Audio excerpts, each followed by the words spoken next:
Okay, good morning everyone. Today we are starting with a new topic of sequencing problem, processing n jobs through m machines. This means that the number of jobs are 1, 2, 3, 4, 5 and machines are there A, B, C, D, E. Okay, more than 3 machines, and here job is also more than 2 or 3. Now, in this type of questions, there are more than 2 jobs and more than 2 machines. In order to find the optimal sequence, we will convert in machines m machines to 2 machine. अब हमें क्या करना है, सिर्फ optimal sequence निकालने के लिए हम ये जितनी भी मशीन्स दी होंगी उनको हम कन्वर्ट करके कितनी कर लेंगे, 2 machines. Conditions are minimum time of first machine should be greater than or equal to maximum time of any other machine but not last machine.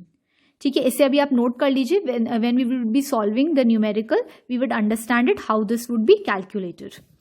Minimum time of first machine should be greater than or equal to minimum time of any other machine but not last machine. Next condition is minimum time of last machine should be greater than or equal to maximum time of any other but not first machine. Note, if both the conditions are satisfied, अगर हमारी दोनों conditions satisfy हो जाती हैं, पहली condition is also satisfied and the second condition is also satisfied, और out of these two one of the condition is satisfied, कोई एक satisfy हो रही है, then we will convert m number of machines to 2 machines. Okay.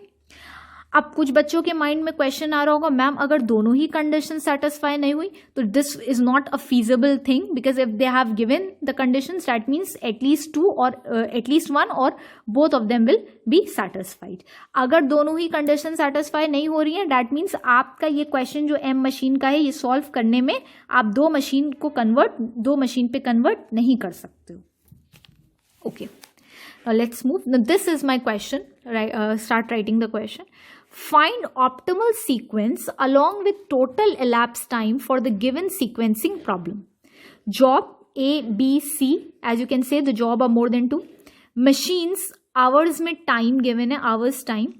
First, second, third, fourth, fifth. ठीक है. This is 7, 6, 5, 8, 5, 6, 4, 3, 2, 4, 5, 3, 3, 5, 6, 2. And last for fifth machine 9, 10, 8 and 6. Now we'll start with the solution. You can have a look of the question. Let's start with the solution. Okay, solution. The above question has n jobs and m machine. N jobs means there are 4 jobs A, B, C, D and m machines means 1, 2, 3, 4, 5 machines. Now first we will test the conditions. Okay.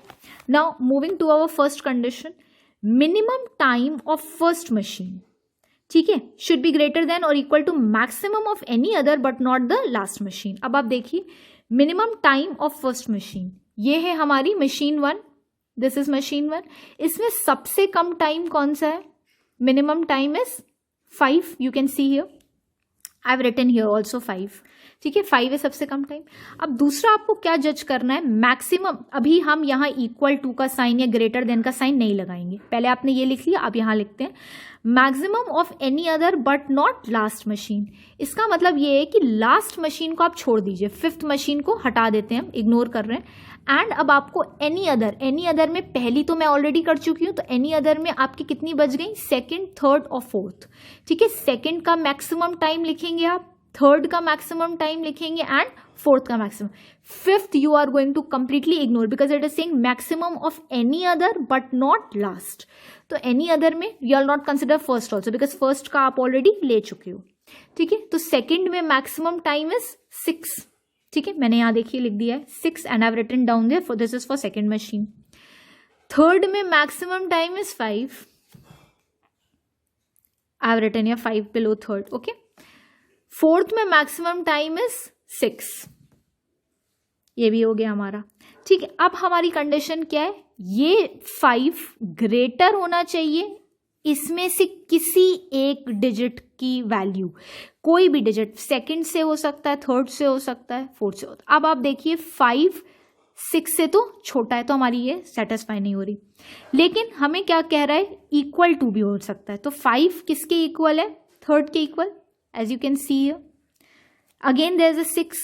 तो ये भी हमारा match नहीं कर रहा, but एक चीज तो मैच कर रही है, तो this 5 is equal to the 5 maximum value of third machine. This 5 is equal to the maximum value of third machine. तो हम ये कहेंगे इस केस में कि hence our first condition is satisfied. This is very important part, try and understand here. Here you don't have to see all the three. कोई भी तीनों में से एक मशीन का अगर सेटिस्फाई हो रहा है तो हम ये कहते हैं हमारी फर्स्ट कंडीशन सेटिस्फाई हो गई है. I hope you have got this. Now let's come ahead. Second है आपका minimum time of last machine. अब हम सबसे पहले देखते हैं मिनिमम टाइम लास्ट मशीन का क्या है. ये लास्ट मशीन है, इसमें सबसे कम टाइम है 6 hours. I have written here 6. अब कह रहे हैं maximum of any other but not first. In this आपको क्या करना है, अब ये पहला वाला हटा देते हैं और मैक्सिमम ऑफ एनी अदर में क्या बच गया, सेकंड, थर्ड एंड फोर्थ का मैक्सिमम लेना है बट नॉट फर्स्ट, और ये वाला तो हम ऑलरेडी ले ही चुके हैं. तो अब देखिए सेकंड में maximum time is 6. I have written here 6 for second. ठीक है. थर्ड में maximum time is 5. So I've written here 5 and I've written here 3 also. And for fourth it is again 6 maximum time. So I've written here 6 also. अब आपको ये देखना है this 6 should be greater than, बड़ा होना चाहिए या equal to होना चाहिए इन डिजिट्स की. तो 6 पहली चीज तो इसके भी इक्वल है. अगेन आप देखिए इसमें भी इक्वल है और 6 इज ग्रेटर देन 5. तो आप कोई भी ले सकते हो. यहां मैंने इक्वल टू लिया.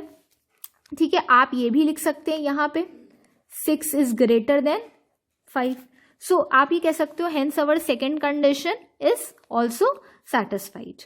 Now we will solve the question ahead in next video. Okay, as our both conditions were satisfied here, so we will convert our 5 machines into 2 machines. और 2 मशीन के नाम मैंने दिए, machine X and machine Y. Let's see कैसे करेंगे convert. अब सबसे पहले यही हम कर रहे थे, मैं यहाँ पे आपको सिर्फ एक एक करके दिखा रही हूँ. अब पहले जॉब्स एंड मैंने सारे 5 मशीन्स यहाँ पे लिख लिए हैं इन शॉर्ट.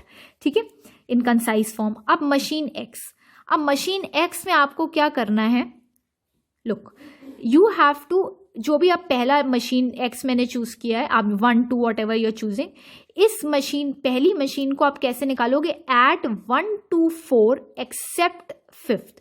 इसमें आप 1 से लेकर के 4 तक ऐड करेंगे. ये 5th कॉलम आप हाइड कर लोगे, जस्ट हाइड इट. ओके. सो 1 से लेके 4th तक आप 7 + 5 + 2 + 3, 7 + 5 + 2 + 3 कितना आया, 17. Similarly and this is very important, add 1 to 4 except 5. ये बिल्कुल आपको याद करना है और ये जो भी पहली मशीन होगी उसमें आप ऐसे ही निकालोगे. ठीक है, मतलब 2 ही मशीन निकालनी है तो फर्स्ट आप ऐसे ही निकालोगे. बी 6 + 6 + 4 + 5, 1 to 4 मैंने ऐड कर लिया.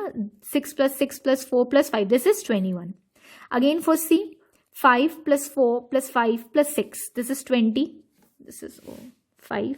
Okay, so this is 20 and last D 8 + 3 + 3 + 2, this is 16. So with this I have got all the values for machine X. अब हम similarly machine Y, जो मेरी second machine है वो निकालेंगे. Again I have made this chart. Again you have to also supposed to make this concise form. अब इसमें हमारी देखिए क्या है, this is again very important to learn. This is important, very important. This you have to learn it. Add second to 5th except 1. इसमें आपको क्या करना है, सेकंड से लेकर के 5th तक ऐड करना है और 1 को भूल जाना है. एक मैं अच्छा पहले मैं बता दूं, ये सेकंड टू 5th ऐड करना है आपको. ठीक है, 1 को हमें पूरी तरीके से इग्नोर करना, जस्ट हाइड 1. तो second to 5th 5 + 2 + 3 + 9, 5 + 2 + 3 + 9 is 19. 6 + 4 + 5 + 10, it is 25. 4 + 5 + 6 + 8, it is 23. 3 + 3 + 2 + 6, it is 14. ठीक है, तो अब ये देखो ये हमारी सारी मशीन Y के वैल्यूज भी आ गए. I have added second to 5th. अब मैं आपको एक इंपॉर्टेंट चीज बता रही हूँ, don't get confuse that this statement has come from the conditions which we studied in previous video. अगर इधर पीछे तो हमारी ये हुआ था कि दोनों ही कंडीशन सेटिस्फाई हो गई थी, तो आप ये लॉजिक तो नहीं लगाएंगे कि पहली कंडीशन के हिसाब से हम मशीन एक्स में लगा रहे हैं. This is not the way, because आगे वाले किसी क्वेश्चन में, एग्जाम में कोई क्वेश्चन आ गया जिसमें आपकी दोनों में से एक ही कंडीशन सेटिस्फाई होगी, तभी भी आप 5 या 6 मशीन को किस में कन्वर्ट कर देंगे, 2 मशीन में. तो जो भी पहली मशीन होगी उसका ये आपको you have to remember by heart कि इन फर्स्ट मशीन एक्स और machine A whatever you would be choosing, you are going to add 1 to 4 machine, या स्टार्टिंग से लेकर के सेकेंड लास्ट मशीन तक आप ऐड करेंगे और लास्ट वाले को छोड़ देंगे. और जब हम सेकेंड कैलकुलेट करोगे मशीन, तो उसमें आप क्या करोगे, ऐड करोगे second to last and first को छोड़ दोगे. So this you have to remember. You can have a view of it again. Okay, in next video I would be talking with the calculation of optimal sequence. Okay, now here we are continuing with this. I have written this machine X and machine Y values from behind. Job A, B, C, D. Machine X 17, 21, 20, 16. Machine Y 19, 25, 23 and 20 and 14. अब ये हमारा बन गया पूरा matrix. अब इसमें से मैं आपको ऑप्टिमल सीक्वेंस निकालना सिखाऊंगी. ऑप्टिमल सीक्वेंस हम ऑलरेडी बहुत बार निकाल चुके हैं. By this time I am sure that you are having a perfection in this. सबसे पहले यहाँ पे लिख लीजिए sequence machine X machine Y. Machine X जो आपकी पहली होती है उसमें हम हमेशा कोई भी जॉब अलॉट करेंगे तो लिखेंगे कैसे, from left to right. We'll write from left to right. And machine Y जो हमारी सेकेंड मशीन है उसमें जब भी हम कोई जॉब अलॉट करेंगे तो we'll start writing from right to left. Let's start. इसमें सबसे लीस्ट नंबर आपका कौन सा है, लेट्स सी. सबसे least number is 14. Okay, so 14 हमारा लीस्ट नंबर है. That means 14 hours are been taking by machine Y to do job D. तो मैं जॉब डी किसे अलॉट कर रही हूँ, I would be allotting job D to machine y. I'm going to write here D because it is for machine y, and machine y we start writing from right to left. I'm going to put a bar here. Now let's see.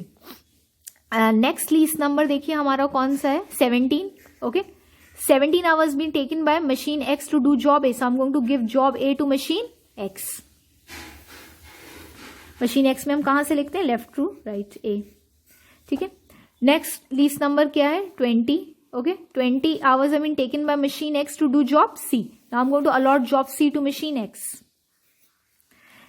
Next least number is 21. Okay, so 21 hours be taken by machine X to do job B. Now I'm going to allot job B to machine X.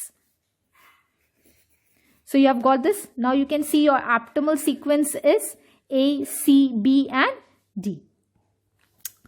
Okay, I hope you got this very clearly.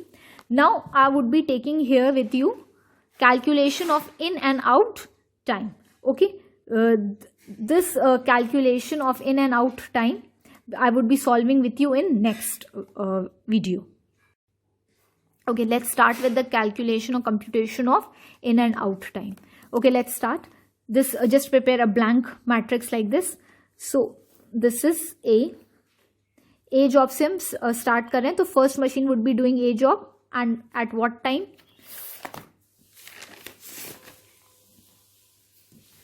I'm just putting my question here.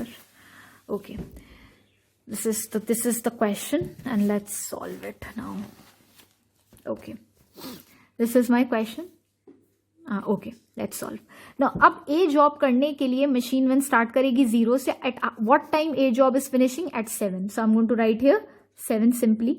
Okay, 7th hour पे it transferred the job A to machine 2. तो machine 2 ने 7th hour पे start किया. At what time it is finishing, it is taking 5 hours. So 7 + 5 you can use your calculator, it is 12. Okay, 12 hours पे it finish job. At 12 hours पे it gave job A to machine 3. At what time machine 3 finished job, 2 hours. So it is 14.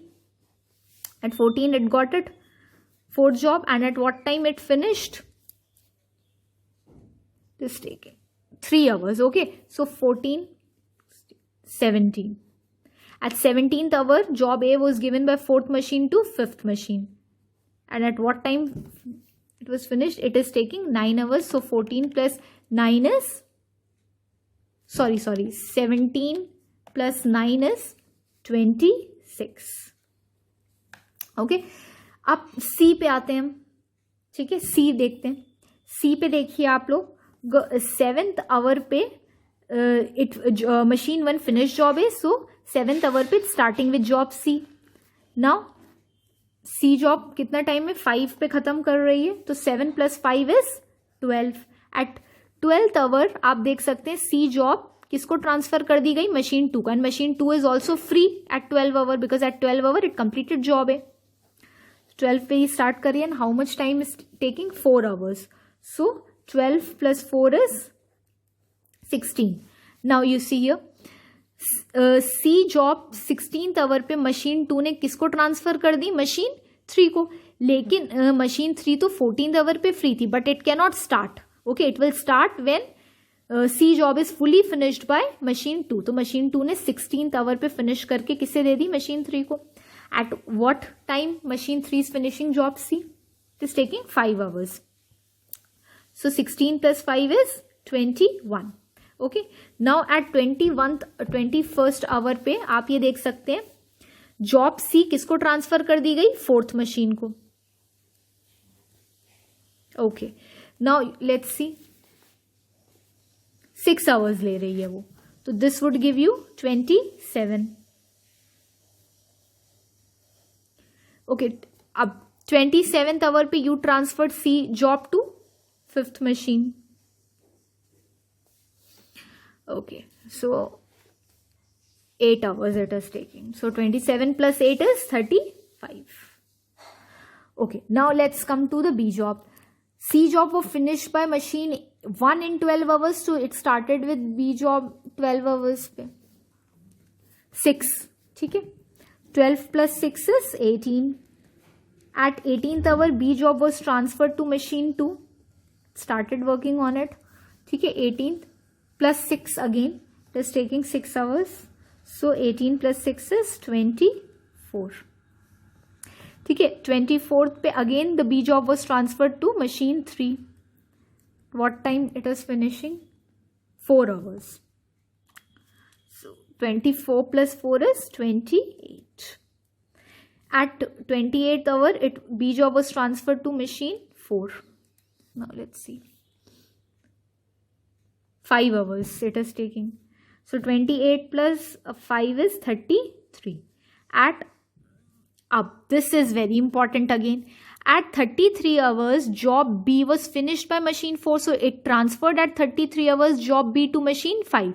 लेकिन आप ये देखिए 33 hours पे क्या machine 5 free है, machine 5 तो 35 आवर्स तक जॉब सी कर रहा है, तो डैट मीन्स जब जॉब सी खत्म कर लेगा machine 5th at 35 hour, then at 35 hour it will start with job B. This is very important, okay, don't just copy from the video, try to use your common sense also, because if you will get wrong here then the entire question will be wrong. 35, and at what time it is taking 10 hours. Okay, so 35 plus 10 it is 45. Okay, let's come to the last D job. 18th hour पे इसने B job खत्म की machine 1 ने, तो it started with D job. Okay, now D job start की और खत्म कब कर रहा है, 8 hours पे, ठीक है, तो 18 plus 8 is 26. Okay, now at 26 the D job was transferred to machine 2, 26 hours पे, and at what time, 3 hours it is taking. Okay, so it 26 plus 3 is 29. 29th पे इसने D job machine 2 ने machine 3 को transfer कर दिया. What time it is completing? It is so taking 3 hours. So 29 plus 3 is 32. 32 hour पे अब हम job D किसको मशीन 3 दे रहा है, 4th मशीन को, लेकिन 32 आवर्स पे machine 4 is not free. Machine 4 32 hour पे 33 आवर्स तक जॉब बी ही कर रहा है. तो जब 33 आवर्स पे जॉब बी करके खत्म हो जाएगा, मशीन 4 खत्म कर लेगा, तब वो कौन सी जॉब लेगा, D. So I be writing 33 here because at 33 hours job B is finished by machine 4 and after which it will take job D because 32 hours पे machine 4 free नहीं है. 33 hours पे इसने job D Lee. At what time it is finishing? It is taking 2 hours. तो 35 हो गया, 33 + 2 is 35। 35 hours पे job D machine 4 ने खत्म कर ली और किसे ट्रांसफर कर दी, मशीन 5 को। लेकिन at 35 hours machine 5th is not free to take up the D job. ये मशीन कब फ्री है, 45 पे, ठीक है। ये कब फ्री है, 45 आवर्स पे फ्री है। तो 45 आवर्स तक ये कौन सी जॉब करी, बी जॉब। तो 45 आवर्स पे जब ये बी जॉब खत्म कर लेगी तब ये डी जॉब ले लेगी। This is 45, okay. At what time it is completing, it is taking 6 hours. So 45 + 6 इज 51, okay. Only for optimal sequence you will reduce 5 machines to 2 machines. जैसे ही हमें ऑप्टिमल सीक्वेंस मिल जाएगा हम सारी 5 मशीन्स को लेकर के in and out time calculate करेंगे। You can have a view of this in next video. I would be showing you how to calculate the ideal time. Okay, let's calculate here the ideal time. Calculation of ideal time. I have made this above matrix again, as you can see. Okay. So let's start with this. Now, here आपके पास ideal time निकालने के लिए सबसे पहले मैं machine 1 का देख रही हूँ, और before starting anything हम सबसे पहले total elapsed time लिख लेते हैं. ये last time है 51 hours. This would be your total elapsed time. You can see here. Okay. So let's see, यहाँ पे 7th आवर पे ये खत्म कर रही है job A and simultaneously it's starting with job C 7th hour पे. Okay, so no ideal. At 12th पे it is finishing job C, so it's starting with job B, again no ideal. At 18th it finishing job C and starting with job D, no ideal. It would be sitting idle for just one, this like 51 minus 26 hours. You can see here 51 minus 26 hour, 25 hours के लिए machine 1 idle था. Let's see for machine 2. 7 hours तक it was sitting idle because 7 hour पे जब machine 1 ने job A process करना खत्म कर लिया तब उसने किसको दे दिया, machine 2 को. तो till 7 hours it was sitting idle. You can write here idle. Okay. At 12th hour it finished job A, it started job C, so no idle. At 16th it finished job C but it is starting job B at 18 hours, so we can say here it sat idle for 2 hours. Here no idle, no. ठीक है, 2 hours. At 24 hours it finished job B but it's starting with job D at 26 hours, so again you can sat idle for 2 hours. And last up 51 minus 29, ये हम पीछे देख लेते हैं. 7 hours plus 2 hours plus 2 hours plus 22. ये 22 कैसा है, 51 minus 29. So 33 hours is the ideal time for machine 2. Let's calculate for machine 3. Okay. Now 12th hour पे जब job A खत्म कर ली machine 2 ने, तब किसको दी 12th hour पे, machine 3 को. तो machine 3 was sitting idle for 12 hours. So this is the first idle time of machine 3. 14th hour पे it finished job A and it is starting with job C at 16 hours. Okay, so 2 hour का ideal time है. At 21 hours it's finished with job C and starting with job B at 24 hours. So 3 hours का ideal time. At 28th hour it finished with job B. Okay, and it's starting with job D at 29 hours. So 1 hour का ideal time है. ठीक है, and last 51 minus 32. तो आप ये देख सकते हैं 12 plus 2 plus 3 plus 1 और plus 51 minus 32. 12 plus 2 plus 3 plus 1 plus 51 minus 32 कितना आया, 19. तो टोटल आप इसको ऐड कर लोगे तो ये कितना आ जाएगा, 37 आवर्स के लिए machine 3 was idle. Let's calculate for machine 4. When at 14 hour job A was finished by machine 3, it started with job 4. ठीक है, तो इट स्टार्टेड विथ जब 14 आवर्स पे ख़त्म कर लिया जॉब ए बाय मशीन 3, तो 14 आवर्स पे transferred the job A to machine 4, और machine A 4 was sitting idle for how many hours, 14 hours. तो ये आइडियल थी till it got job A. 14 hours पे started till before 14 hours or till 14 hours it was sitting idle. 17th hour it finished job A but it's starting job C at 21 hours. So you can say here it sat idle for how many hours, 4 hours. 27 पे इसने कौन सी job C खत्म कर लिया and starting it with job B at 28 hours. So 1 hour का ideal. At 33 it finished job B and it's starting at job D at 33. So no idle here, no idle. ठीक है, again 51 minus 35. So let's see here. 14 hours plus 4 hour plus 1 hour और 51 minus 35 कितना आया 16. So total is 35 hours. Let's see for last. When at 17 hour when machine 4 finished job A, it transferred at 17th hour to machine 5. तो machine 5 was sitting idle for 17 hours. ठीक है, तो 17 hours idle time till it got job A to process on. 17 hours 26 hours पे it finished job A and it's starting with job C at 27 hours to sat idle for 1 hour. 35 hour पे it finished job C and started with job B at 35 hours. 45 it finished job B and started with job D at 45 hours. So it sat idle for 17 plus 1, that is total 18 hours. You can see here. Okay, so this is the entire look of the question.